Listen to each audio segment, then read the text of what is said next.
Alô, alô? Boa noite a todos e todas. Como estamos?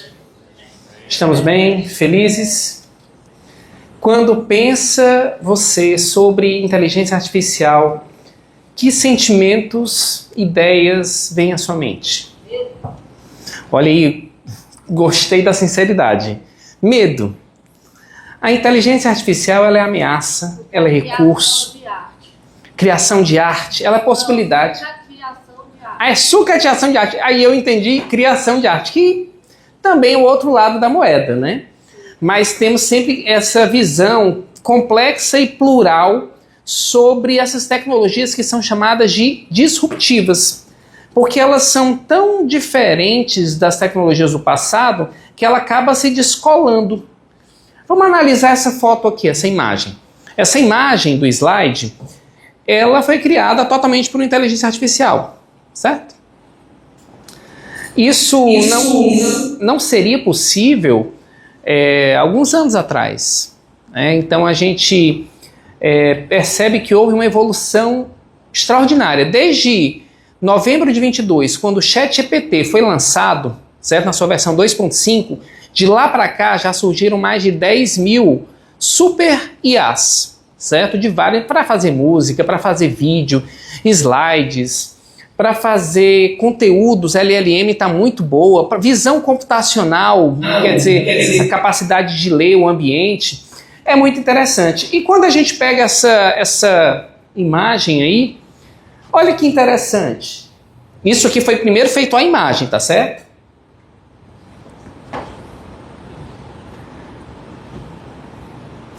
Inteligência Artificial, um curso inovador de 100 horas para professores que querem transformar sua prática com inteligência artificial. No Educatec Inteligência Artificial, você terá aulas premium com especialistas, tutoria prática e atividades assíncronas, sempre com foco em metodologias ativas. Aqui você aprenderá a usar ferramentas de inteligência artificial para planejar aulas, criar avaliações e personalizar a aprendizagem dos seus alunos. Ao final do curso, cada professor terá um projeto educacional com inteligência artificial pronto para aplicar em sua escola. Siga o Educatec Inteligência Artificial e descubra como a inteligência artificial pode ser sua aliada para inovar e engajar seus alunos. Este é um curso realizado pelo Centec, com fomento da Secretaria de Educação do Ceará e apoio do IFCE.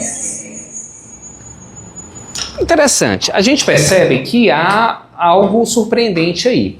É possível criar vídeos hoje com apenas 30 segundos de uma pessoa falando, com algumas fotos dela.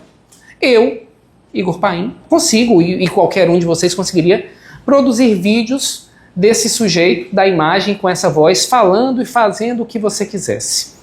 E, portanto, ela é um recurso poderoso e, portanto, ela também é uma ameaça, ela é uma possibilidade.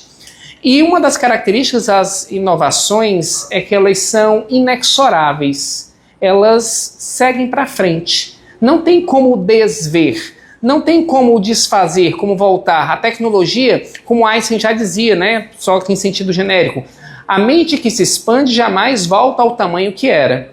Então tudo que a gente vê como possibilidade como por exemplo, que isso aqui foi feito no Veo 3, né, que está dentro do estúdio Flow do Gemini, que é hoje um laboratório de inteligência artificial. Ele permite fazer isso, mas você poderia ter feito por outras inteligências artificiais, como o Leonardo AI. Tranquilo demais. Muito obrigado, viu, a Crisio e a todos aqui. São ferramentas que permitem muitas possibilidades. Midjourney, Leonardo AI, o Perplexity AI. São inúmeras as ferramentas. O mais importante do que você dizer, eu sou expert numa ferramenta. Slavoj Zizek diz que moderno é tudo aquilo que envelhece rápido, certo? Então moderno é tudo aquilo que rapidamente, hoje na nossa concepção de sociedade da era digital, acelerada, né, de contração do espaço-tempo, muito intenso, é que as coisas são rapidamente substituíveis. Então, eu sempre digo, professor, olha, você não deverá perder seu emprego para a IA, mas talvez você possa perder para alguém que sabe usar a IA melhor que você, certo? Então, se apropriar de ferramentas é uma condição sine qua non, tá? Indispensável. O professor do século XXI ele tem que ser bom de duas coisas, metodologia e tecnologia. Eu sempre digo isso. Metodologia é a alma do ensino. Tecnologia é o corpo do ensino. Um corpo sem alma não vale nada e uma alma sem corpo não tem potência. A metodologia, quando eu digo que ela é alma, alma vem de ânima, aquilo que se move, aquilo que se agita, aquilo que dá movimento. Então, eu estou dizendo que o ânimos da aula, o movimento da aula, a vida da aula está no método que o professor emprega, tá certo? E aí os métodos ativos são fundamentais, que está na pauta desse curso, esse consórcio de métodos ativos com inteligência artificial. Mas para e passo, o outro lado da moeda diz que a tecnologia é o corpo, é o veículo, é o repositório onde essa alma habita, ocupa e anima. Então, se o corpo é o veículo, eu não posso ser o professor do século XXI com o corpo do século XIX. E também não adianta eu ter um corpo do século XXI bem jovem com a alma da Idade Média, para colocar uma metodologia desmotivante para os alunos. Então, ter corpo e alma do século XXI. E quando a gente entra aí nessa temática nossa, educação 5.0 e IA, inteligência artificial, possibilidades, oportunidades, desafios, é justamente isso que a gente quer colocar. É um cenário complexo e plural, tá? A gente fala de educação 5.0 porque é assim como está datada a geração da educação entre 1.0 até 5, recapitulando rapidamente. A 1.0 é aquele modo de educar do século XIX, tá certo? E até bem no comecinho do século XX, que é um modelo mais austero, memorístico, valência de autoridade na figura do professor, na figura do conteúdo, e ainda 100% analógico, 100% expositivo. Ele não é muito dialógico. Chega-se então a uma geração 2.0, então que você começa a crescer dentro do ponto de vista, aprimorar do ponto de vista metodológico e tecnológico.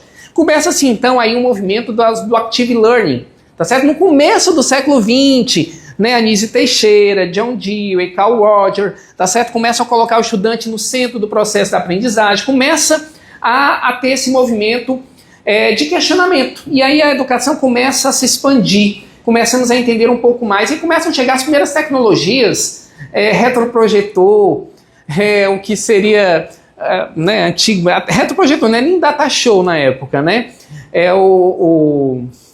Tinha o outro lá que me esqueci o nome. Então, mimeógrafo já tinha, mas assim, é o que passava as transparências, né? Enfim, nada de laboratório de informática.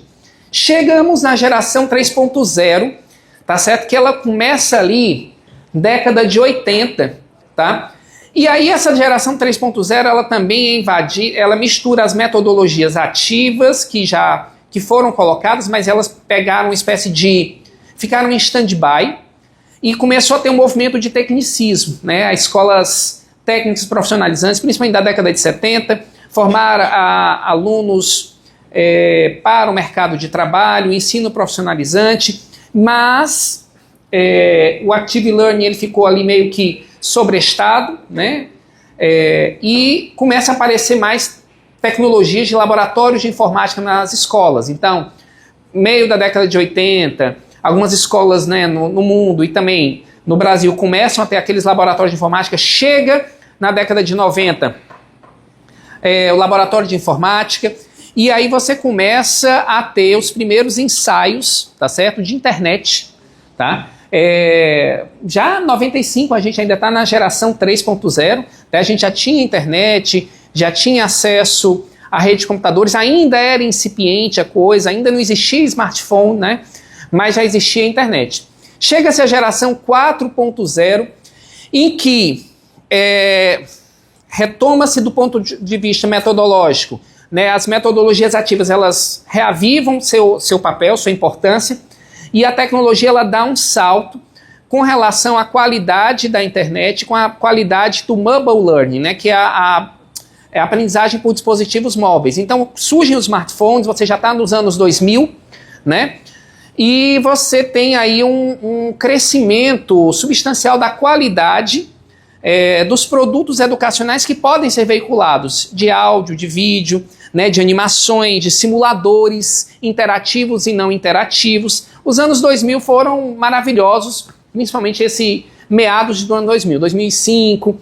Mas quando você chega na geração 5.0, que alguns datam que ela começaria em 2015, outros dizem, não, ela deve ser considerada em 2020. É a geração em que a inteligência artificial passa a ocupar um espaço de maior relevância.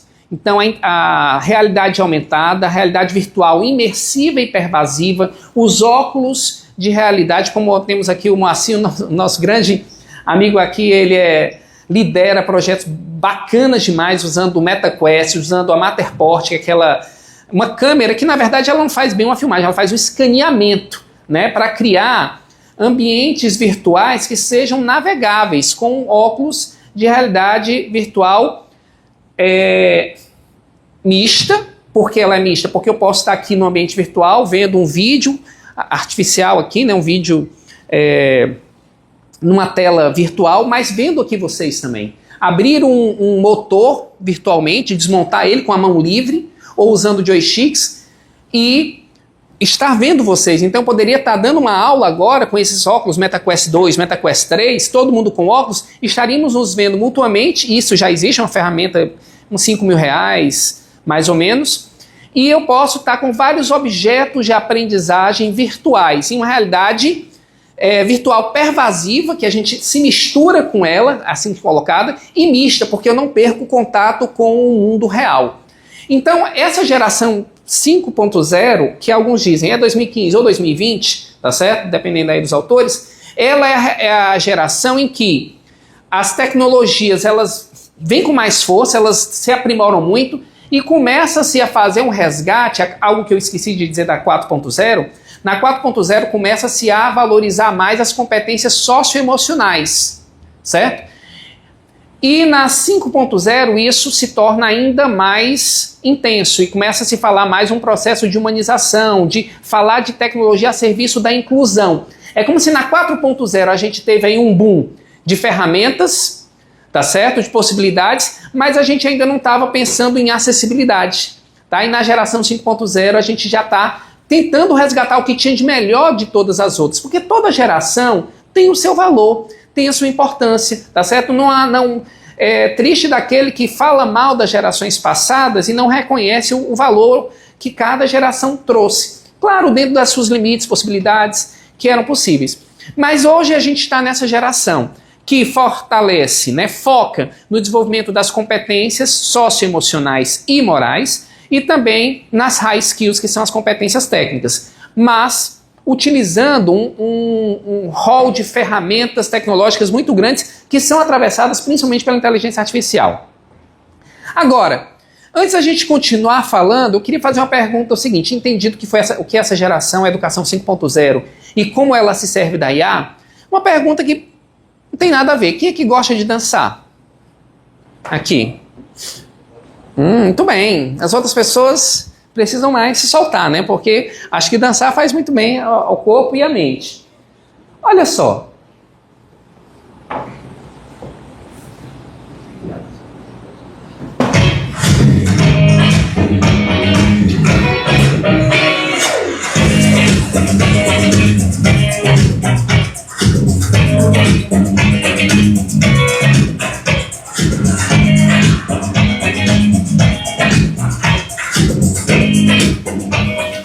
Quando eu vi pela primeira vez, eu jurava que era CGI. Não é. Esse robozinho é o G1 da Unitree. Quem tiver $16.000 sobrando pode comprar ele, tá? Ele dança, ele aprende a dançar, ele lhe ensina a dançar, está sendo usado em algumas escolas chinesas para dar aula, tá certo? Tem a versão dele com 3 dedos e 5 dedos, depende do seu bolso. A versão standard, né, de entrada é $16.000, vai acrescendo aí peças. Ele pesa leves, 35 quilos, 1,31 m, dizem que não pode ser chamado de humanoide porque não tem nem altura exato, que só poderia ser considerado robôs maiores, como o da Ubitec, né? Mas tem vários outros. Hoje tem 15 grandes robôs à venda, tá certo? E é impressionante, alguns sendo usados como mordomos. Você abre a porta, fala, fulano está lhe esperando, você pode entrar, aí ele pede se você quer água, ele vai lá na geladeira, abre, serve, entrega, sobe chama a pessoa. Alguns são até sendo usados para tarefas culinárias mais simples. Fritar um ovo já está à minha frente, por exemplo, já avança aí, tá certo? Então, assim, eles são algo surpreendente. E é uma tecnologia que é a engenharia robótica, que é uma das 10 grandes áreas do futuro, 10 grandes áreas de profissionais do futuro, e ela só pode ser sustentada com a inteligência artificial em larga escala, tá certo? Com o deep learning, aprendizagem profunda de máquina, machine learning, e isso nos chama a atenção, porque veja, ano passado, 2024, em Hong Kong, Xangai, Pequim e em Harvard, né, fizeram um experimento. Pegaram alunos de universidade, botaram eles para estudarem com professores humanos e com avatares, com inteligência artificial, certo? Falando, respondendo ativamente. Resultado da pesquisa, taxa de satisfação das pessoas equiparável. As pessoas gostaram tanto de ter aula com um ser humano, quanto ter aula com uma máquina. O grau de satisfação, e isso, red flags levantadas, né? Vários professores pensando, meu Deus, e agora, você é substituído? Calma, não é assim, mas existe esse interesse, certo? Não vou dizer que uma grande empresa, uma multinacional, tá, pensa nessa possibilidade de substituir o ser humano. Seria a perfectibilização da mais-valia, sei lá, porque se a mais-valia extrair o máximo do trabalhador, perfeito seria não ter nenhum trabalhador, tá certo? Mas aqui é um lado mais catastrófico, nefasto. Eu acho que a gente não vai chegar nesse ponto, não de maneira ostensiva, e não para educação básica. Isso deve acontecer, porque tem uma questão de relação, mas nos cursos autodiretivos, os MOOCs, Massive Open Online Courses, os NOCs, Nano Open Online Courses, nos COCs, Corporate Open Online Courses, não dá para traduzir isso, né? Bota cursos autodiretivos, tá bom? Você pode ter avatares respondendo, tá? Pela pessoa a qualquer horário do dia. É uma realidade e é inexorável. Então acho que a gente precisa, na verdade, entender e dominar a ferramenta e aumentar a nossa valência de importância enquanto professor e enquanto especialista. Porque apesar dos pesares, das profissões do futuro está o especialista em métodos educacionais. Ah, então a coisa não está tão ruim? Não. Na verdade, você vai perceber que onde é que você cresce mais, onde é que você é mais valorizado enquanto professor? Enquanto profissional, em tudo que for menos diretivo, menos estruturado, que tiver mais subjetividade, mais relacionamento humano, mais criatividade. Tudo que for muito repetitivo, muito estruturado. Por exemplo, o que é estruturado? Uma fábrica, um chão de fábrica, em que tudo está marcado, o robô anda por essa linha e tal, faz isso e aquilo, então está tudo muito milimetricamente definido. Tá certo? Isso pode ser substituído por uma máquina. Tá certo? Mas o trabalho que é face-to-face com seres humanos, ele é muito difícil de ser mimetizado, tá? Porque a IA é isso. É um software, um programa que mimetiza, simula, reproduz capacidades cognitivas tipicamente humanas. Capacidade de aprender, capacidade de se expressar. E aí você vai ter a IA sendo desenvolvida até em outras frentes, como a IA emocional, para poder criar um tal de rapport, vínculo, né? Porque o pessoal quer muito isso. A capturar os sujeitos. Portanto, pessoal, eu tenho uma das minhas máximas a educação é e não é para amadores. Não é para os amadores, os imberbes, os aventureiros, os paraquedistas, os despreparados. Não. Esses nem venham para a educação, por favor. Mas ela é para os amadores, os que amam, os que se dedicam, os que se apaixonam. Porque tudo que você ama, você se aperfeiçoa para, você se aprimora para.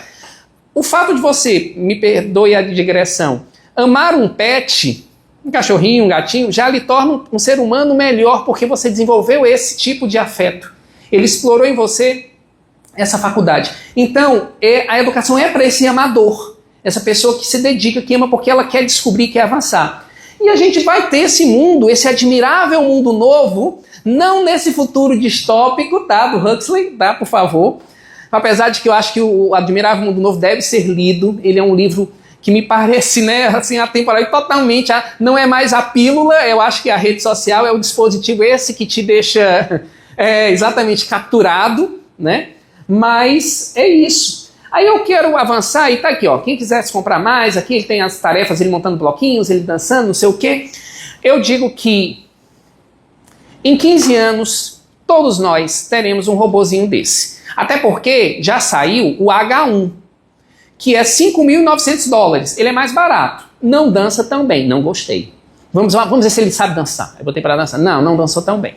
Ainda estou mais com G1, mas cada vez mais vai, porque a China está apostando em robôs que são mais baratos, enquanto os Estados Unidos, com o Atlas, né, lá do Musk e das outras, Ubitec, enfim, eles estão apostando em robôs mais pesados, que carregam mais peso, que carregam 40 quilos, 50 quilos, que andam em fábrica, que aguentam temperaturas, mas que são humanoides, né? E nem precisavam ser humanoides, tão humanoides assim, mas só o fato de ser humanoide já gera aquela sensação de marketing também que eles querem causar impacto.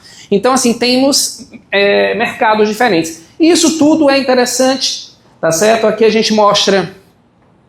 Eu coloquei que esse cenário aí é robô sendo usado em fábricas e até militares, tá? Infelizmente, o ser humano sempre usa para aplicações que não são, digamos assim, as mais éticas ou altruísticas, né? Então ele está sendo usado ali para disparar em alvos específicos e eles têm essa mania de ficar chutando o robô, batendo. Não precisa fazer isso, mas fica fazendo para testar o equilíbrio, testar também se ele se rebela contra as pessoas, né? E a gente está dentro desse cenário, tá, de complexidade, de avanço, que ao mesmo tempo nos encanta por esse futurismo, por essa possibilidade, mas também nos assusta, tá certo? De certa forma nos incomoda. E pessoal, para o bem ou para o mal, estamos vivendo nessa época desafiadora e vamos continuar vivendo e avançando. Vou deixar aqui, depois eu passo esses slides para quem quiser ver. E aí você já se perguntou até onde a IA pode chegar? Se um robô poderia exercer o seu trabalho melhor do que você? Ou como seria estudar em uma sala de aula com um professor virtual que conhece todas as suas preferências de aprendizagem? Porque uma das qualidades da inteligência artificial é conseguir monitorar o seu comportamento em tempo real, a aprendizagem de máquina. Então, a gente já tem essas IAs restritas, né? Que de repente você está falando aqui sobre um produto que você quer falar, eu quero persianas vermelhas, persianas vermelhas, persianas vermelhas. Daqui a pouco seu Instagram aparece lá com propaganda de persiana vermelha, tá certo? Então assim, se você começar a procurar alguma coisa, ele já vai ser suas preferências. Isso é o básico.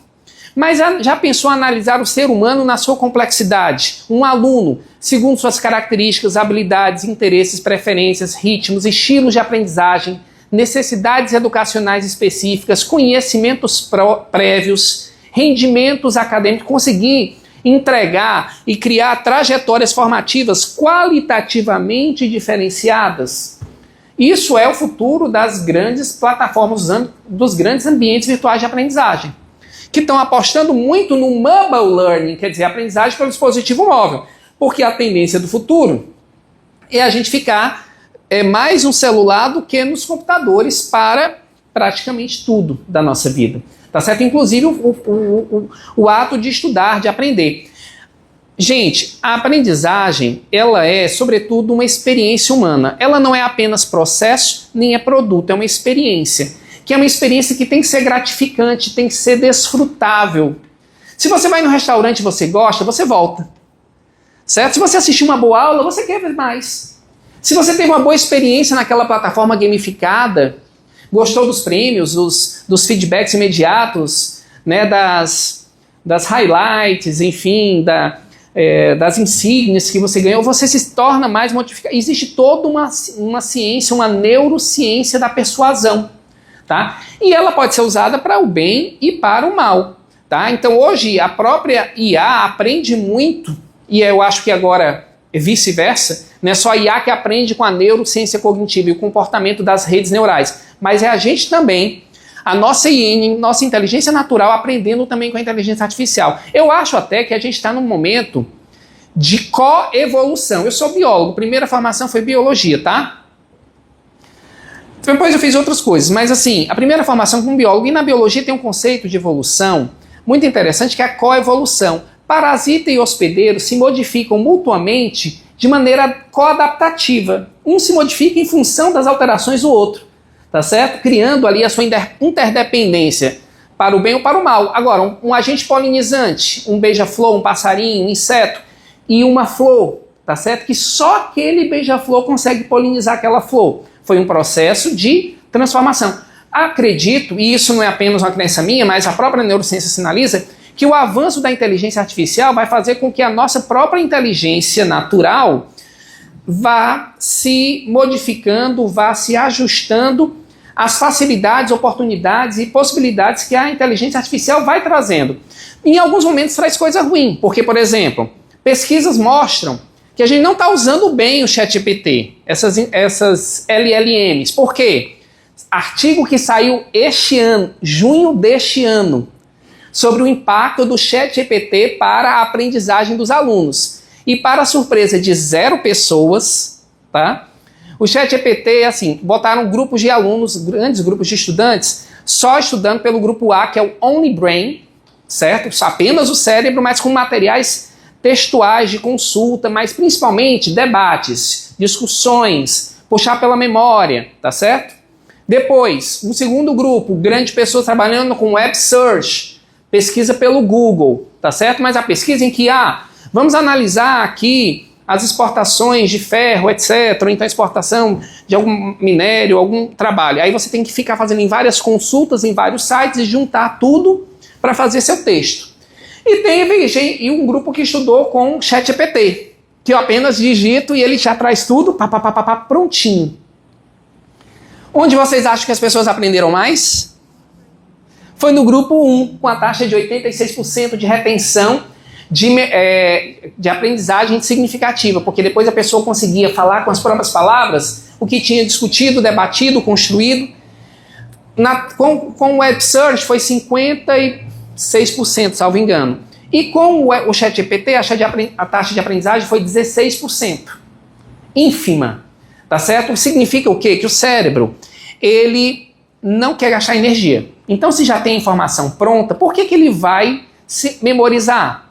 Tá certo? Então, isso... E a gente tem até falado muito de uma coisa que é chamada efeito Google, que acho que nem deveria ter esse efeito, mas é chamado de a redução da memória de curto prazo. Nós temos 2 memórias na mente, a de longo e a de curto prazo. A de longo prazo é a semântica, é a procedural ou mecânica. Andar é memória de longo prazo e nunca você vai esquecer, andar de bicicleta e tal. A semântica, textual, né, a linguagem, a episódica, os eventos que aconteceram na sua vida. Beleza, então assim, se eu pedir a equação de Bhaskara, tá na sua memória de longo prazo. A equação de segundo grau, ax2 mais bx mais c igual a 0, tá lá, beleza. Mas existe a memória de curto prazo, que é essa que eu estou usando para operar eventos que estão acontecendo agora. Né, assim, no tempo da vida. Eu estou cozinhando, eu botei sal ou não botei sal na comida? Isso pode ser o resultado de uma briga ou não, né, depois. Mas o fato é, você salgar ou não salgar, aquela informação, depois que eu salguei, tá certo? Eu guardo. Depois que eu termino a refeição, eu não preciso mais saber o quanto de tomate eu cortei, de cebola ou de sal que eu usei. É igual a memória do garçom. Depois que o cliente vai embora, ele esquece o pedido. Enquanto o cliente está lá, ele está com aquilo ali. Tá certo? É uma memória operacional ou de trabalho. É essencial para a nossa vida e é essencial para a aprendizagem, porque ela é essencial para aprender, para entender. Porque a aprendizagem é o entendimento mais a memorização de longo prazo, a grosso modo falando. Então, eu preciso da memória de curto prazo para entender e a de longo prazo para tornar aquilo ali duradouro. Mas eu só consigo entender, tá certo? Se eu mantiver a informação na minha mente por um tempo. Tipo, vou fazer uma expressão numérica. Estou fazendo aqui a expressão numérica, blá, blá, blá, blá, e o aluno acompanhando, prestando atenção. Aí cada linha, o aluno é o que a gente chama da neurociência de micro-ahá. Entendi. Aí ele, aqui o parênteses, faz multiplicação, não sei o quê. A informação de multiplicação, potenciação, radiciação, você está puxando a memória de longo prazo. Mas quem está puxando essas informações todas é a memória operacional de curto prazo, puxando a de longo prazo para poder entender aquele fenômeno que está acontecendo diante de seus olhos. Quando termina todo o cálculo, aí é o momento do ahá mesmo. Acende uma lamparina no juízo da pessoa, fecha um esquema mental completo que pode ser armazenado, sair do córtex pré-frontal e ir para o lobo parietal. e ficar lá, ou para o lobo frontal, ficar estocado por muito tempo, porque eu entendi o conceito. É como assistir uma palestra em chinês, se você não sabe, você não vai entender. Você não vai memorizar, né? Porque você não vai entender. Então, o que está acontecendo? Para todo esse rodeio para dizer o quê? Que a memória de curto prazo, que a gente usa para entender o mundo, as coisas, está altamente ameaçada. Por quê? Porque a gente está dividindo ela demais. O aluno está aqui olhando para você, mas é só uma luzinha vermelha, em stand-by. Tá certo? Ele está só em stand-by. Ei, meu filho, aí fica verde, aí ele atende. Aí, o que foi? Né? Brincadeiras à parte, mas assim, porque tá 43% para o Instagram, 54% para o TikTok, 3% para o professor de matemática, né? A atenção dele. Mas esse mundo de tanta competição de atenção, né, de tanta polifonia, de polissemia, de tanta sedução, é o mundo que a gente vive. E a inteligência artificial, ela pode ser usada para o bem ou para o mal nesse contexto de alienação e também, ou de expansão. E aí eu coloco aqui essa imagem aqui. Olha ele. Ali está passando um vídeo do lado que está sem som, mas era para ter som, que é eu falando, tá certo? Pronto. Aqui no Bahia, e este é o meu avatar com o gênio digital. Eu fiz esse vídeo apenas para mostrar que é possível produzir videoaulas utilizando a inteligência artificial e clones digitais. Nesse caso, eu subi um áudio gravado diretamente no microfone do computador. Mas também poderia ser possível ter feito uma imagem propriamente dita da voz e, na sequência, subir para o programa e depois utilizar textos. E esses textos buscariam minha voz formada a me produzir indefinidamente de qualquer conteúdo. São duas opções possíveis, ou a gravação direta, que dá mais naturalidade, ou essa de você colocar a sua voz no arquivo de clonagem de voz e, na sequência, você inserir textos e poder, então, deixar mais livre essa produção. Tudo é possível e é importante que a gente domine a inteligência artificial. Pessoal, na verdade, sou eu? Ou não sou eu ali? É o meu clone, meu gêmeo digital, tá certo? Com imagens minhas, tá certo?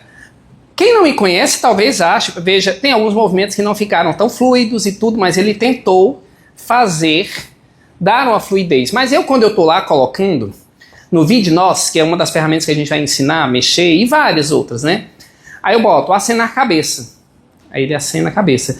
Aí, no meio do meu texto, posso botar o texto, eu vou botando o texto literalmente. Eu posso clonar minha voz, subir a minha voz, depois ele vai usar meu padrão vocal, e eu posso fazer sinalizações corporais, tá? O melhor possível.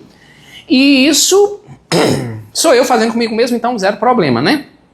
Mas se fosse fazendo em relação a outra pessoa, a outra imagem, aí a gente começa a ter alguns riscos ou danos éticos. Então, nesse sentido, a gente consegue isso. E olha, ferramenta gratuita aqui, tá? Poderia, Igor, se eu tivesse versão paga, eu posso alterar o cenário atrás, alterar a roupa originária, fazer modificações de toda a ordem, fazer outros movimentos mais amplos.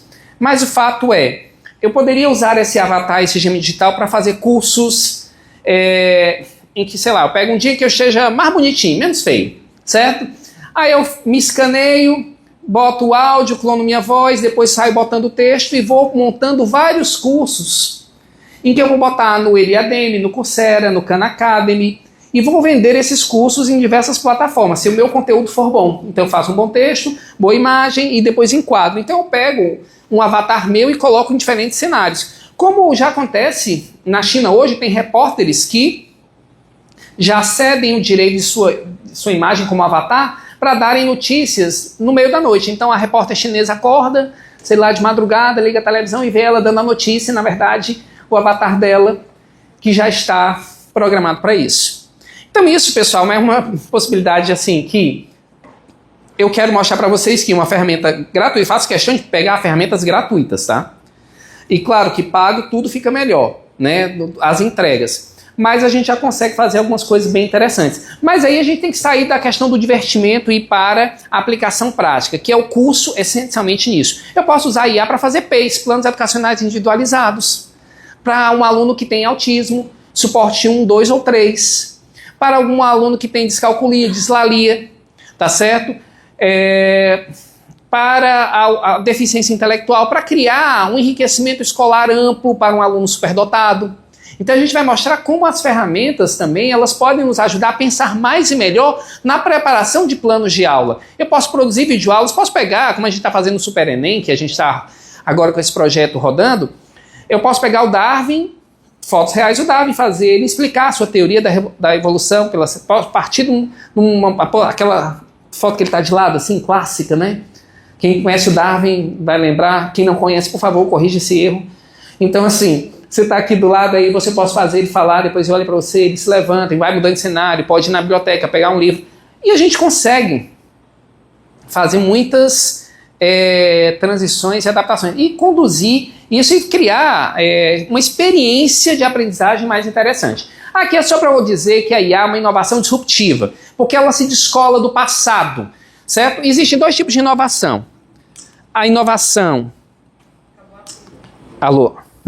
A inovação sustentada, que é a inovação sustentada. Um celular novo que sai. A câmera melhorou um pouquinho, tem mais memória, um processador um pouquinho mais rápido, aí você consegue acompanhar. Melhorou um pouco.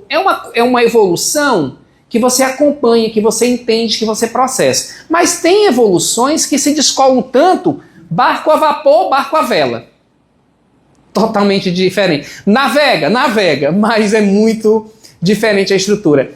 Carro, carroça. Anda, mas muito diferente toda a estrutura, né? Máquina fotográfica digital e analógica. Disruptivo. IA e pesquisa do Web Search. É disruptivo. Então tudo isso que dá um salto e gera medo, estranhamento, é o que a gente chama de disrupção. E a gente está vivendo essa disrupção. E toda geração que vive a disrupção fica amedrontada. Fica, às vezes, desbussolada, sem bússola, sem norte. Vou para onde? Tá certo? Estou perdido, me ajuda. Socorro, né? Vou ter emprego? Então, vamos lá.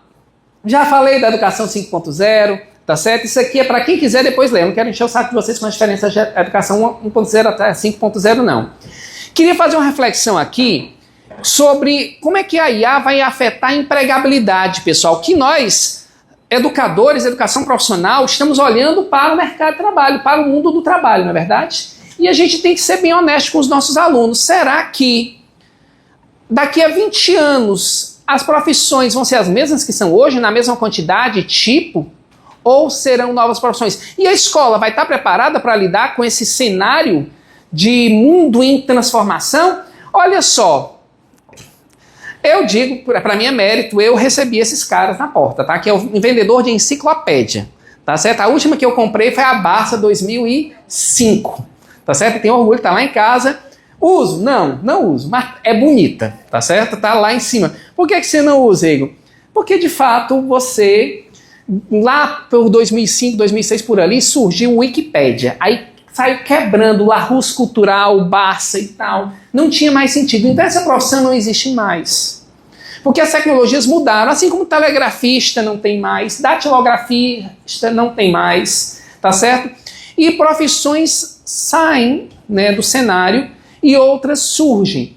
Só que o que a gente está vendo agora é um movimento de forte ebulição efervescente dessa transformação. E, portanto, provoca o professor e provoca a escola e os currículos e as políticas públicas, né, educacionais, para olhar de maneira mais alargada que profissões vão estar no cenário do mundo do trabalho em 20 anos. Tá certo? Isso a gente tem que olhar com muita responsabilidade para a gente não fazer falsas promessas. Para não fazermos falsas promessas. Então vamos analisar o seguinte. Olha essa pesquisa, acho interessantíssimo. Com a meninada, a pesquisa, a meninada, eu acho de 15 a 18 anos ou 17 anos. Pergunta, o que você quer ser quando crescer? 47% dos meninos e 53% das meninas davam profissões do século XIX, tá certo? E 20%. Algumas até do século XXI, mas principalmente 19 e 20. Então queriam ser o quê? Dentista, médico, engenheiro, né, professor. Não tem nada de errado com essas profissões. O problema é, muitas dessas profissões já estão saturadas no mercado e outras que estão surgindo, que são novas oportunidades, a pessoa nem sabe que tem. E a escola está, às vezes, fazendo mais do mesmo. Né? Às vezes não, a maioria das vezes, né? Fazendo mais do mesmo. E será que esse mesmo já tem funcionado bem ou já está obsoleto, enferrujado? Então a gente precisa olhar para essas profissões e também mostrar para os alunos, para essa juventude, que existem muitas profissões, que engenheiro de fintech, especialista em Big Data, em sustentabilidade, em agropecuária de precisão ou 5.0, tanta coisa, e a gente precisa estar atento a isso. E aí, pessoal, a gente vai ainda mais além, porque a gente pode dizer o seguinte: Igor, o que é que gera menos emprego? O que é que está mais ameaçado de perder o emprego, melhor dizendo? O que está mais ameaçado de perder o emprego? Tudo que é bem definível, que é especificável com precisão, que não requer subjetividade, que é altamente repetível, certo?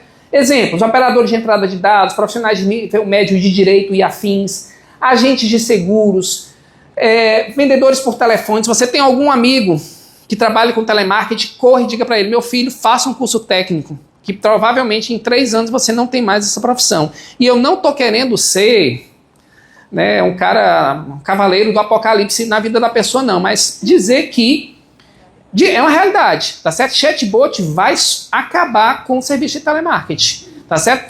Talvez uma empresa depois. Nós somos vintage. Nós atendemos por telefone. Esse é o nosso diferencial. Vintage. Porque a gente de vez em quando está comprando disco de vinil, né? Então, assim, estamos sempre fazendo retorno, né? Então, digamos, é possível que tenha isso. Mas falando sério mesmo, é uma profissão que está com os dias contados. Despachante aduaneiro, contabilista, secretário jurídico, condutor de automóvel, sim. Lá na Coreia do Sul, já tem diversos táxis que são Uberes, que você toma um susto, que cadê o motorista? Não tem. E não tem acidente, tá, com eles. Sim. E não vão brigar e não vão xingar com você. Não vai ter briga no trânsito por causa de Uber autônomo. Então, pessoal, são as profissões que estão mais ameaçadas, tá? Agora, o que está menos ameaçado? Tudo que tem muita interação e subjetividade, lidar com pessoas, situações onde as emoções predominam. E aí vamos citar o que é isso e que envolve criatividade. Dietista e nutricionista, olha só. Gerentes de hotéis, especialistas em métodos pedagógicos. Nós. Ei, rapaz. Médicos especialistas, médicos gerais, fonoaudiólogos e logopedistas. Dirigentes de serviços de bem-estar social. Psicólogos, dirigentes de serviços educacionais. Quem está em sala aí, ou quem está em casa, ouviu um pi, porque teve aqui uma censura, tá certo? Mas que tem uma das profissões aqui que não vai perder seu espaço no mercado. Apesar de que, deixa eu dizer uma coisa, e rapaz, o ser humano é danado, né? Faz até robô que faz coisas que não deveria fazer. Porque existem feiras, e agora falando sério, de robôs fazendo aquelas tarefas que não era para ele fazer. E com textura, certo, corporal, mimetizando igual da pele. E são os mais caros, tá? $400 mil, tá? Então, assim, se você tiver esse dinheiro para comprar um robô para fazer isso, devia tratar com um psicólogo, né? Mas, enfim. Mas o fato existe esse mercado também, tá? Então, a gente está nesse mundo de disrupção, de revelação, de nos deixar até estupefatos. E aí vamos continuando. Igor, então tudo que é atividade motora fina, em ambientes pouco estruturados, está menos ameaçado. Tudo que envolve criatividade está menos ameaçado. Ela é criativa? É uma das críticas que se faz. Até hoje, no presente momento, a gente não pode dizer que ela é realmente criativa. Ela é capaz de... se eu peço o seguinte, olha, faça imagem de crianças brincando no parque estilo Van Gogh. Vai fazer. Mas quem criou o estilo Van Gogh? Van Gogh. Picasso. Salvador Dalí. Ela vai mimetizar, tá certo? Mas aquele estilo original, realmente, ainda não foi apresentado pela IA, pelo menos na arte. Você, né, que fez aí esse aspecto... Concordo com você, né? Você falou que é sucateação da arte. Ok, eu concordo com você. Agora, você enquanto profissional, não sei, de designer gráfico, enfim, design artístico, vai ter que conviver com isso e vai ter que usar a própria IA em certa medida, em alguns momentos. Porque arte não é só uma imagem bonita, não, é uma coisa humana, que representa a humanidade. Perfeito, eu concordo totalmente. Uma IA jamais conseguirá representar essa humanidade. Eu concordo. Agora, só fazendo sempre, eu estou nesse sentido de ajudar, tá certo? Sempre fazendo contraponto. Eu não quero ser advogado do diabo, não, mas assim, nós enquanto profissionais devemos sempre analisar como é que a nossa profissão pode estar ameaçada ou pode estar sendo tomada pela inteligência artificial. O que é que nos fragiliza? Você reconhece o valor da sua profissão, mas será que o seu cliente reconhece? Será que ele vai ficar satisfeito com qualquer porcaria que ele encontrar? Talvez ele fique. E esse é o problema. Então a gente tem que entender que enquanto professor, por exemplo, eu mostro o meu valor pela qualidade da minha interação pessoal com meus alunos, com a qualidade das metodologias ativas que eu uso em sala e em consórcio com a tecnologia. Tá certo? Eu fico muito preocupado com o professor que, entre aspas, usar o velho jargão, tá certo? E com a máxima vênia, e tá aí a autoridade de quem está em sala há 25 anos como professor. É o professor que enrola a aula. O professor que enrola a aula, pega um vídeo, bota qualquer coisa e tal, ele está mostrando que ele é irrelevante. E que ele não vai, e ele pode ser substituível. É diante da maior ameaça em que a gente prova o nosso valor enquanto professor, enquanto docente. Então eu vou mostrar que eu sou um melhor professor porque eu sei fazer o que a IA não faz. Eu consigo ler a alma humana, eu consigo criar estratégia, eu consigo mexer com métodos ativos, não apenas aprendizagem baseada em projetos, em problemas, em times, mas aprendizagem baseada em paixão, típica dos finlandeses, no Passion-Based Learning, né? 2, 4 todos, método Sway, espiral da aprendizagem, árvore de problemas, árvore de conhecimento, tantos métodos ativos, aprendizagem, peer instruction, instrução por pares, tem tantos métodos e você pode, e se eu usasse ali um método POI, Predict, Observe, Explain, previsão, observação e explicação, com simuladores interativos conduzidos por IA. Se eu usasse aprendizagem baseada em times com gerador de questões, usando a IA. Entende? É esse movimento que a gente tem que mostrar a nossa importância, o nosso valor. Nunca substituir um profissional, ser humano. Olha, eu sou time humano, tá? Agora, eu entendo, eu sou igual Maquiavel. Maquiavel dizia o quê? Fique perto dos seus amigos e mais perto ainda dos seus inimigos. Então eu chego lá do lado da IA, e aí? O que é que tu quer? O que é que tu vai fazer? O que é que tu tá planejando? Vamos entender todas as complexidades, pluralidades e eventuais ameaças que essa IA pode nos trazer. Tá certo? E o curso é para isso. É para a gente aprender a mexer. Ei, pessoal, artigo do ano passado. Tá? 6 em cada 10 empregos do Brasil devem sumir ou reduzir drasticamente nos próximos 20 anos. Veja que isso é algo muito sério. Eu estou falando, então, que 58% dos trabalhos no Brasil estão em risco em apenas 2 décadas. Então é hora da gente olhar os nossos currículos. É hora da gente ver os cursos que a gente tem, o que é que está ofertando, o que é bom, o que é que não, o que é que pode ser melhorado. Como é que está o nosso curso de pedagogia? E aqui eu estou falando como doutor em educação. A gente está preparando a pessoa para o design educacional, para mexer com ferramentas de inteligência artificial, porque quando esse pedagogo sai para o mercado, ele vai ser requisitado nisso. Certo? Então a gente está preparando ou não? Que promessa a gente vai cumprir? E quais as nossas promessas são verdadeiras? São questões que a gente tem que fazer. Enfrentar, a gente vai se chocar nos próprios limites. Tá certo? E não podemos ser apaixonados por nossas boas ideias. Tem um artigo científico que diz assim, eu adoro esse artigo. Quando boas ideias bloqueiam outras ainda melhores. Olha o que diz. Boas ideias. Botou o pessoal para jogar xadrez. 9 tabuleiros. Você foi jogando 9 jogos. Com esses jogos, com 5 jogadas, você faria checkmate. E era um jogo fácil. Aí o cara com 5 movimentos, checkmate, 5 movimentos, checkmate, 5 movimentos. Aí quando o cara estava num tabuleiro, ele já sacou 5 movimentos, checkmate. Aí chegou o 10º tabuleiro. Com 5 movimentos ou com 2 movimentos você faria checkmate. E o pessoal continuou fazendo com o quê? Com 5 movimentos. Porque ele se condicionou aquilo ali. Depois que ele criou aquela visão de mundo, então ele começou a fazer apenas daquele jeito. Era uma boa ideia? Era, mas ela bloqueou outra ainda melhor. Certo? As pessoas geniais são aquelas que não se conformam com os resultados. Elas estão sempre buscando rever possibilidades. E a gente vai ter que olhar. Olha aí, quanto mais em desenvolvimento o país, maior a sua fragilidade de emprego. Argentina, 64%, Uruguai, 63%. E os mais desenvolvidos, Suécia, 40%, mas ainda assim, ó, Irlanda, 47%, Reino Unido, 47% ameaçado. É metade dos trabalhos, dos empregos. Então a gente está num momento de muita seriedade em torno disso. E aí as 10 profissões, se eu pegar o Future of Job Report, tá, um relatório que não é tão velho, é 2023, tá certo? E ele sai no final do ano de 2023, ele vai falar justamente das 10 profissões do futuro. E aí você tem especialista em IA e aprendizado de máquina. São as profissões que serão mais solicitadas, mais requisitadas. Especialista em sustentabilidade. Analista de inteligência de negócios. Aí, analista de segurança da informação, ou a cibersegurança. Ei, ano passado, pequena digressão, não teve aquela atualização do Windows nos aeroportos? Se lembra? Foi um caos, não sei o quê. E nem era um psicopata do IP.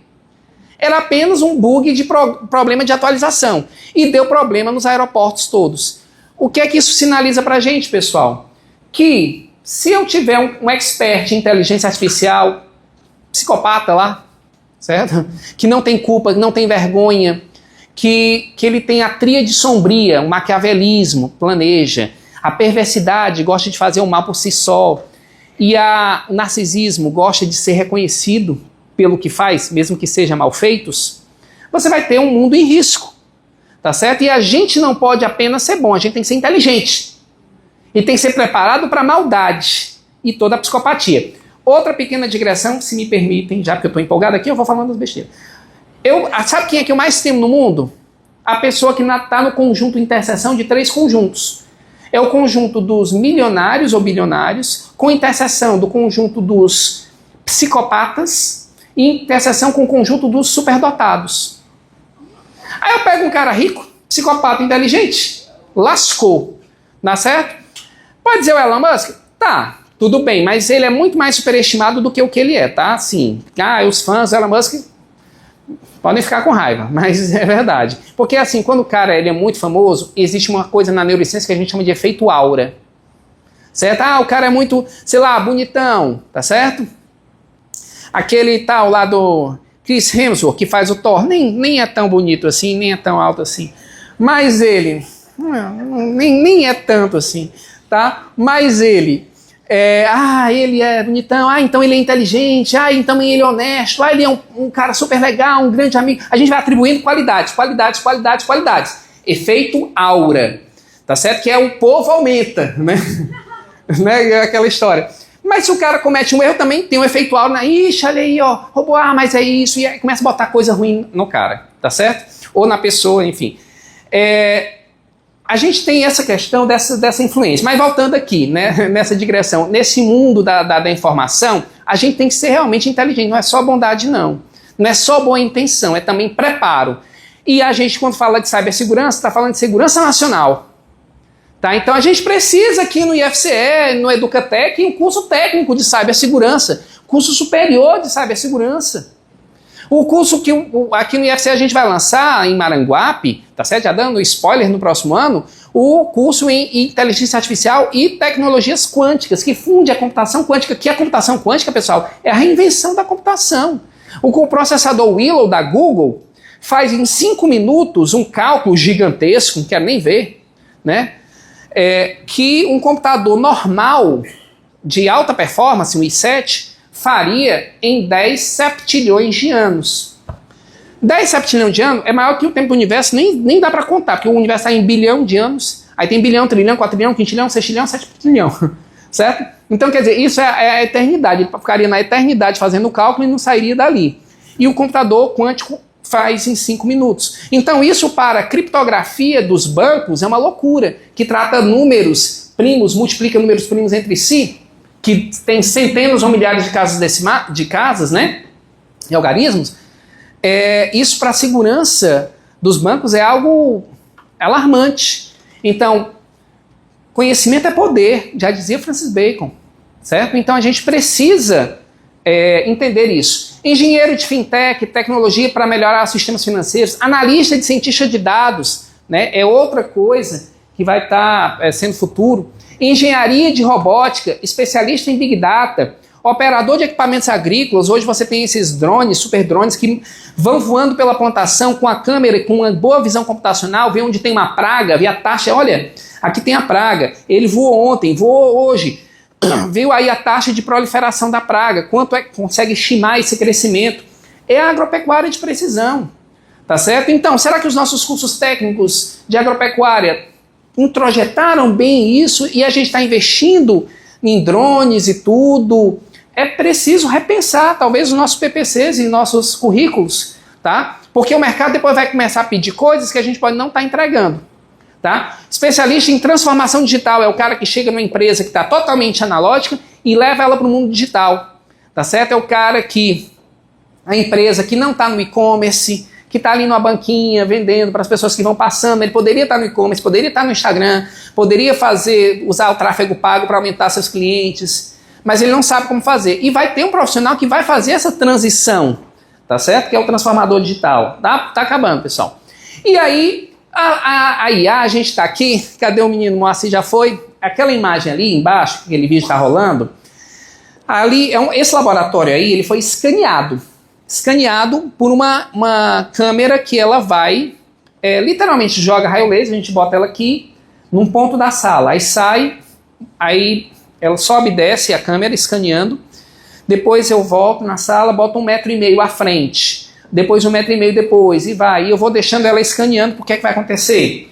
Para depois eu renderizar isso, e não é apenas um vídeo, vou criar um ambiente que eu posso navegar com esse óculos e olhar o que estava embaixo da mesa, porque ela pegou naquele escaneamento.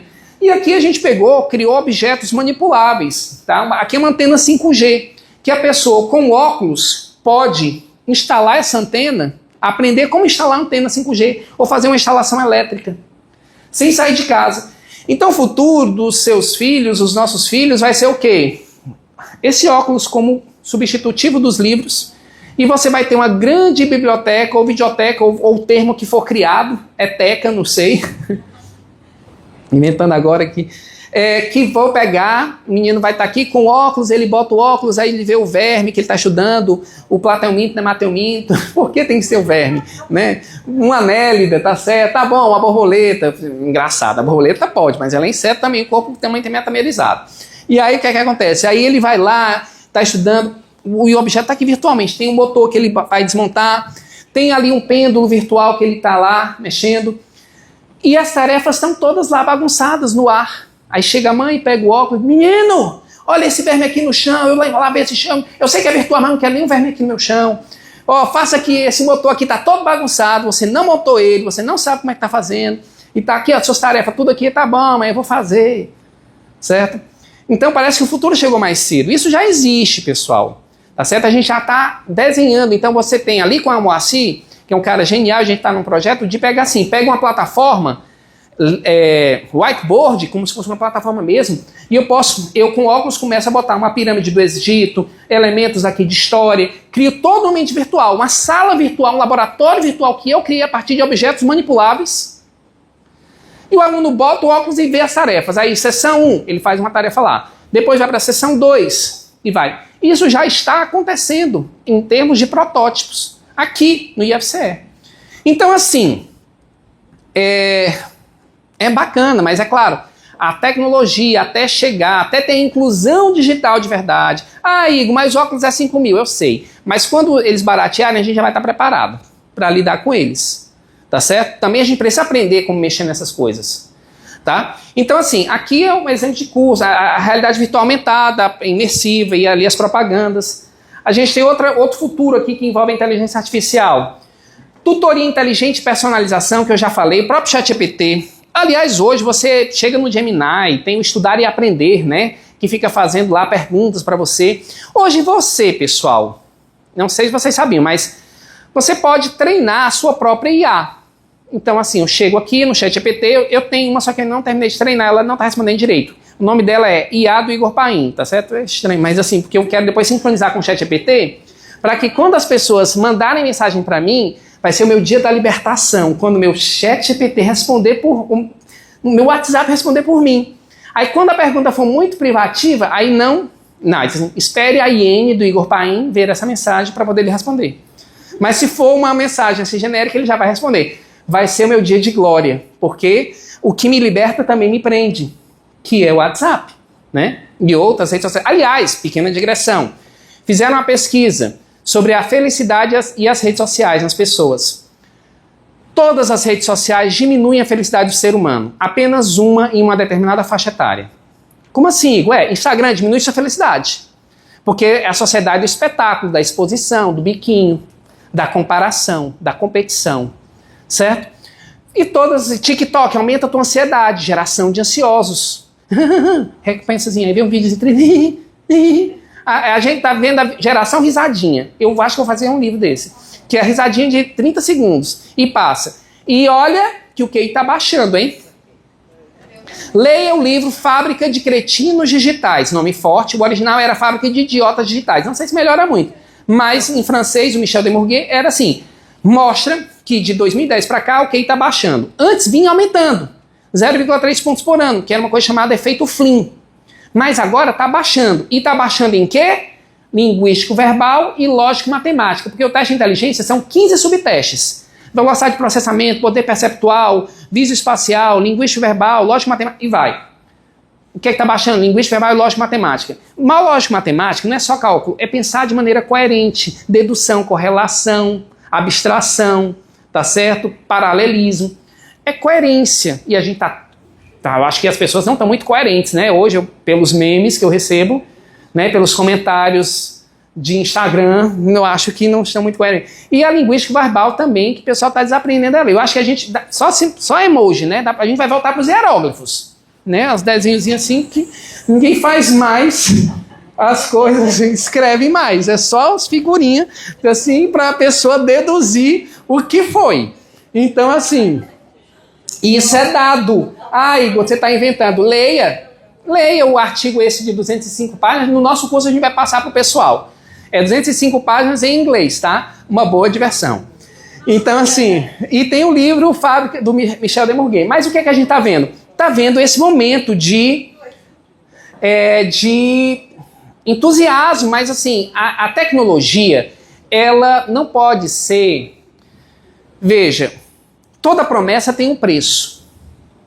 Toda promessa tem um preço. Você promete a alguém é porque você vai ter alguma coisa que pagar. Não existe promessa sem pagamento. E toda vez que te prometem facilidade, talvez te cobrem com uma forma mais cruel ainda, tá certo? Talvez com vitalidade, com capacidade. Porque se eu olho para a geração, a gente está... Olha que paradoxo. Nunca estivemos tão tecnológicos, mas nunca estivemos com QI tão baixo nas últimas décadas.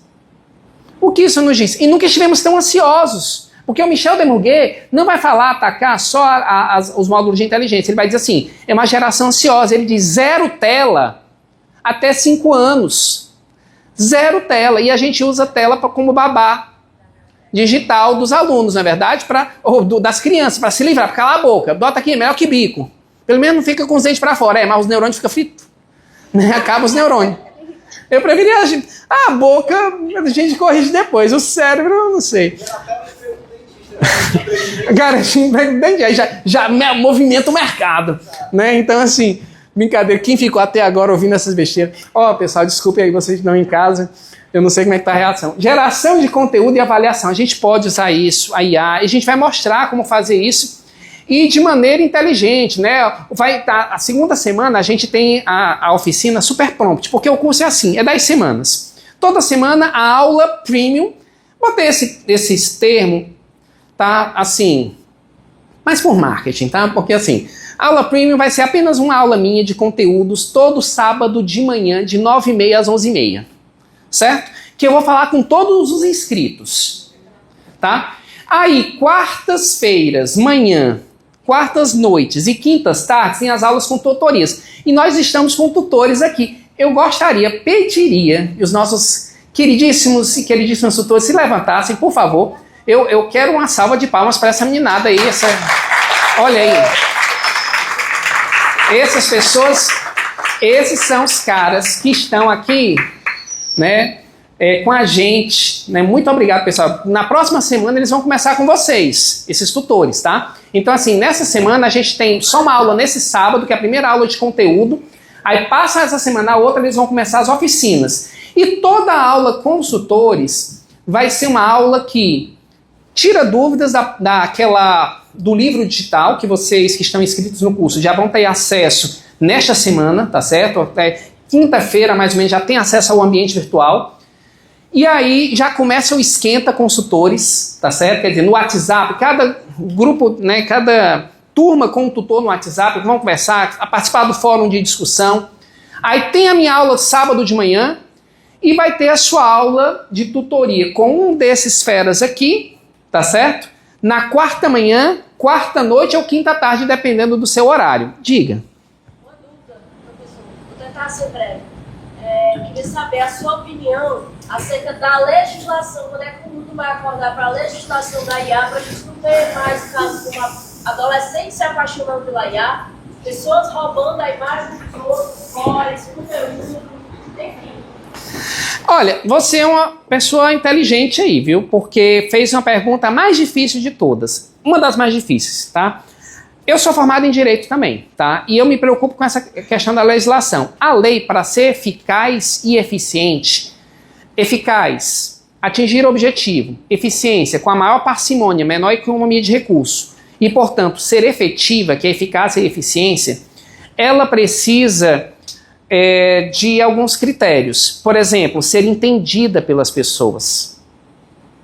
Ela precisa ser aceita pelas pessoas.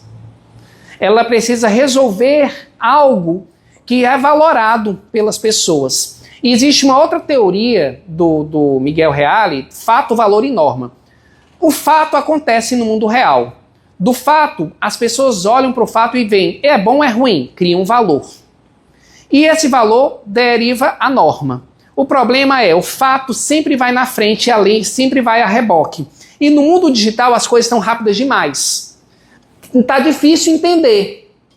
Portanto, é preciso que a gente tenha legislações que consigam fazer o letramento digital das pessoas. Não é só alfabetização digital. As pessoas às vezes estão alfabetizadas. Elas sabem mexer na ferramenta. Mas o letramento é usar as ferramentas de maneira crítica, criativa, social e ética. Certo? E não está vendo isso. Então a gente está num problema ainda de aprendizagem. Para que a gente possa fazer uma boa lei, existe que ter uma conscientização da sociedade, a conscientização dos políticos, dos legisladores. Tem que ter muita discussão em todas as esferas da sociedade civil. Na escola, nas organizações, nas ONGs, nas igrejas, nos partidos políticos, em tudo. E isso eu queria que estivesse sendo feito com mais velocidade. Até porque a legislação, para proteger as pessoas nos direitos digitais dela, os direitos digitais que são dignidade, liberdade, segurança, tá certo? E a autonomia, tá certo? Que são os direitos digitais.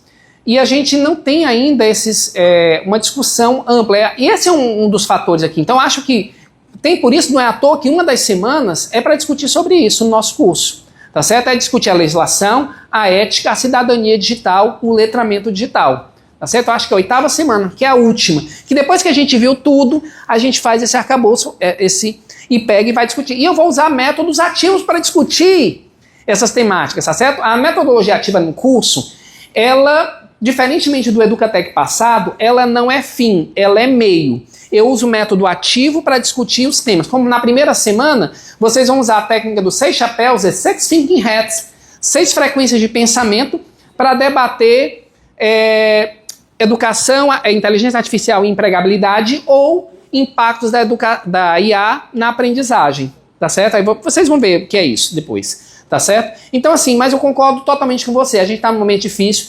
Eu não tenho essa resposta, você fez a pergunta difícil, quando é que, não sei, queria que já tivesse acontecido. Mas estamos trabalhando para que isso aconteça logo, porque a gente tem que fomentar uma crítica, uma maturidade da sociedade. A gente ainda está numa fase de deslumbramento, quase que anestesia. Ai, vendo as coisas assim. E uma anestesia misturada com medo. A gente ainda não foi para a proatividade, de sentar, discutir. E a gente precisa de leitura. E não é meme que vai fazer a gente entender as coisas. Tá certo? Não é leitura só dada. Olha, quando você vê inteligência linguístico-verbal diminuindo, significa que as pessoas estão com menos leitura profunda e mais leitura rasa. Que pega uma coisa, lê rápido e acha que entende. Cuidado com o efeito Dunning-Kruger, tá certo? Que é o efeito que diz que quanto menos uma pessoa sabe sobre um assunto, mais ela acha que sabe. É o fenômeno do ignorante, que leu alguns memes, algumas besteirinhas, algumas páginas e já acha que pode palestrar sobre o assunto, né? Arrota a autoridade. E, gente, a gente está vivendo momentos difíceis, tá certo? É necessário a consistência, porque a gente está vivendo a pós-verdade.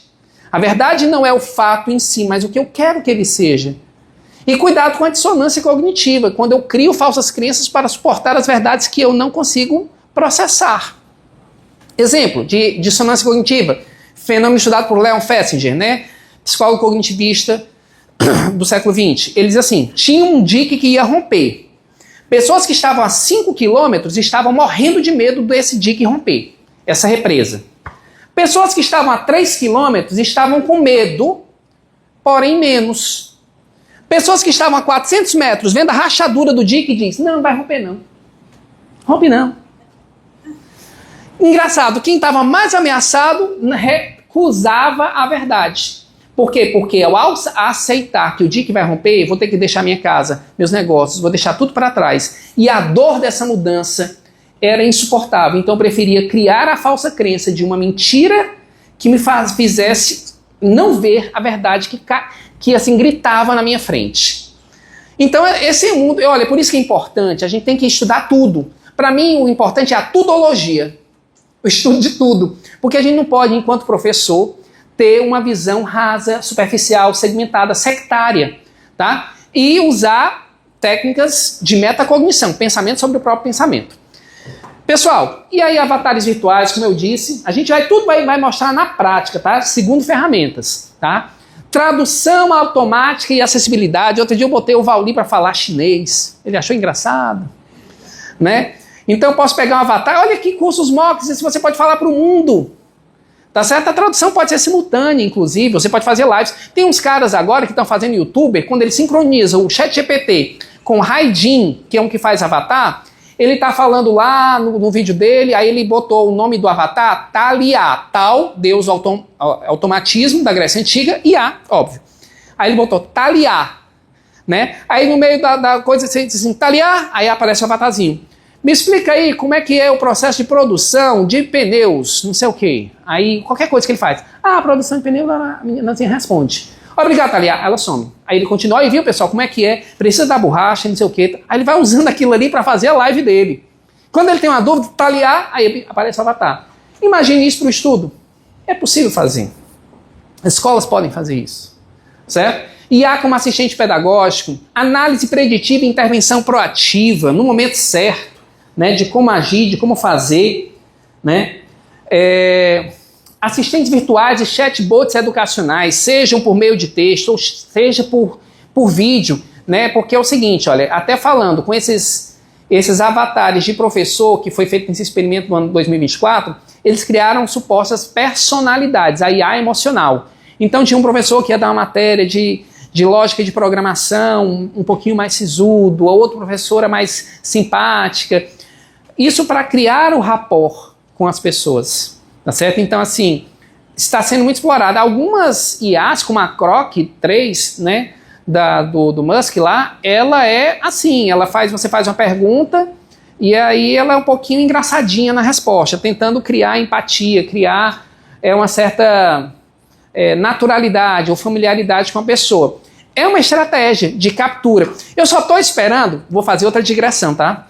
A IA de Deus. A pessoa pegar aqui um chat GPT da vida, eu queria que você tirasse essa dúvida, o que é que eu devo fazer da minha vida, e ali a IA responder. Porque assim, a gente já está usando para psicólogo, né? O que é altamente perigoso. Foi até matéria do Fantástico outro dia. Tá certo? Então a gente tem que, nós, enquanto educadores, temos que pensar mais e melhor, de maneira crítica, não deslumbrada, de maneira assertiva, de cirúrgica, tá certo? Como um médico pensa, de maneira analítica, um quadro, um sintoma, não como se fosse uma doença, mas analisando a fisiologia, o funcionamento das coisas, porque de nós é esperado muito, enquanto educadores do século XXI. A gente não pode se furtar a responsabilidade de pensar além do senso comum. Quem pensa dentro do senso comum, por favor, não venha para a educação, por favor, não venha. Eu quero aqui só os melhores, só os mais exigentes, quanto não de austeridade, mas de qualidade de análise, de preparação de aula. Tem professor, amigo meu, eu não falo do pecador, eu falo do pecado. Ele diz assim, rapaz, minha última aula que eu fiz, mas a última aula que eu preparei de fungo tem 20 anos. Eu digo, vixe, mas tem um problema. A classificação dos fungos mudou 2 vezes em 20 anos. E por que tu não fez? Não, é só chegar da aula e ir e tal. Quer dizer, então esse daí é um professauro. Professor dinossauro, pessoa maravilhosa. Adoro ele, gente boa demais.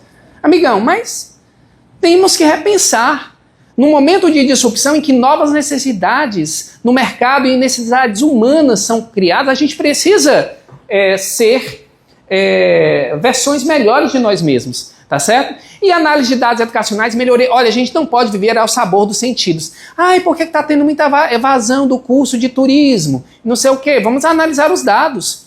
E você tem um Smart Report, um mapeamento, vamos analisar como é que está o comportamento das pessoas dentro da plataforma. As notas, onde estão tirando melhor, onde estão tirando pior, né?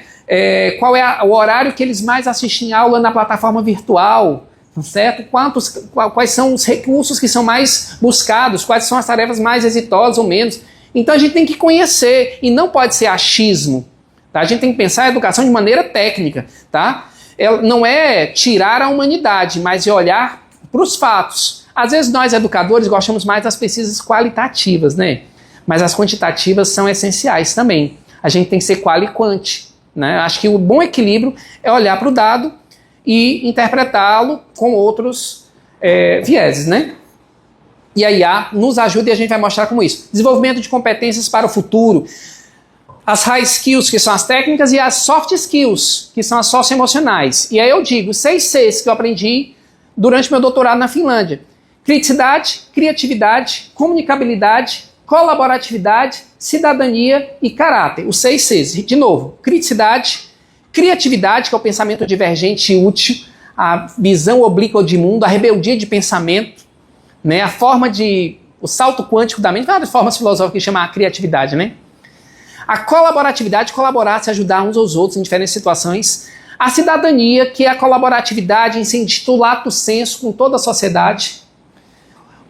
A comunicabilidade, saber se comunicar em diferentes plataformas, mas não é só emitir, também entender diferentes níveis de comunicação. E o caráter, que é o juízo e a competência moral, que é justamente como você responde às 3 questões básicas da vida: quero, posso e devo. Porque tem coisas que eu quero, mas não posso, mas não devo, mas não quero. Quando está tudo errado, é porque está tudo errado, né?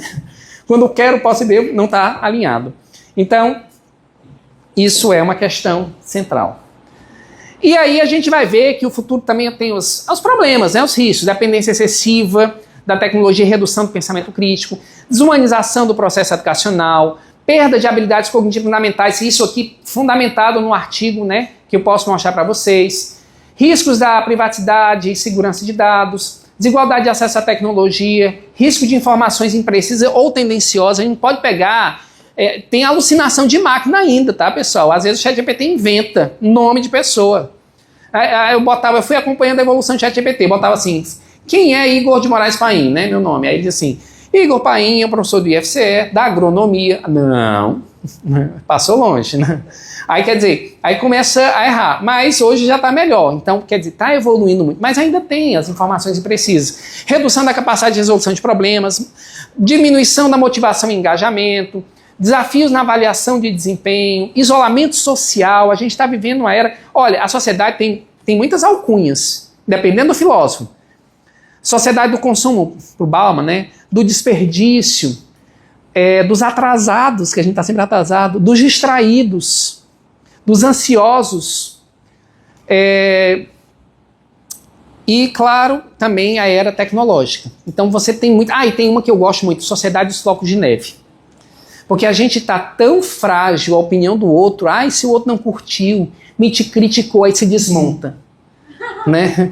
Nunca as pessoas foram tão suscetíveis à validação externa quanto é hoje. E isso é um problema, pessoal.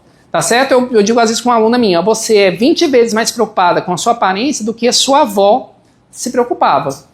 Porque é exposição na rede, né? Então faz com que a pessoa se projete. E aí o cyberbullying é um risco e a gente fala isso em alguns momentos, tá certo? E como podemos evitar.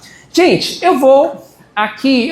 tinha um outro slide que fala da estrutura do curso, mas isso a gente vai deixar para o sábado que eu vou mostrar, tá certo? E eu vou concluir aqui a minha apresentação e vou terminar com uma frase que eu gosto de um pensador do século XVII, François Rabelais, humanista, e ele dizia o seguinte, que é a questão da oportunidade do agir no momento certo, que existe um momento certo de agir, e da oportunidade que se perde. Ele falava assim, conheço muitos que não puderam quando deviam, porque não quiseram quando podiam. Olha só, conheço muitos que não puderam quando deviam. Esse devia quando precisavam. Não puderam quando precisavam, porque não quiseram, enquanto podiam. Então existe um momento em que a gente ainda pode, mas a gente precisa querer. Porque quando a gente precisar, o que é o dever, esse momento talvez a gente não tenha oportunidade, de tempo de aprender, enfim, de agir. Tá certo? Muito obrigado. Espero todos e todas sábado de manhã, 9h30 às 11h30, aqui no bate-canal nosso, tá certo? Do Educatec IA. Valeu!